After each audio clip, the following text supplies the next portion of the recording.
Buldhana urban charitable society द्वारा संचालित सहकार विद्या मंदिर पिंपळगाव राजा येथे दरवर्षीप्रमाणे शालेय विद्यार्थ्यांच्या वार्षिक स्नेह संमेलनाचे आयोजन 16 व 17 जानेवारी रोजी करण्यात आले होते। या स्नेह संमेलनाच्या उद्घाटन प्रसंगी संस्थेचे managing director doctor Sukesh Zanwar, उपाध्यक्ष कोमल झंवर, पिंपळगाव राजा पोलीस स्टेशनचे ठाणेदार मुकेश गुजर हे मान्यवर प्रामुख्याने उपस्थित होते। या निमित्ताने सर्वप्रथम सरस्वती व गणेश पूजन करून उपस्थित मान्यवरांचे शाल, श्रीफळ व पुष्पगुच्छ देऊन शाळेच्या वतीने स्वागत करण्यात आले। वार्षिक स्नेह संमेलन करण्याकरिता सहकार विद्या मंदिरचे सर्वच शिक्षक तसेच शिक्षिका यांचा विद्यार्थ्यांच्या कलांना वाव देण्याकरिता सिंहाचा वाटा आहे।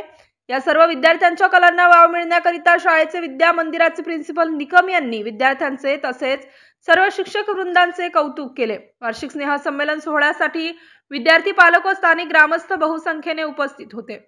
MCN न्यूज मराठी करिता राहुल पाटील मुंडे, खामगाव ग्रामीण।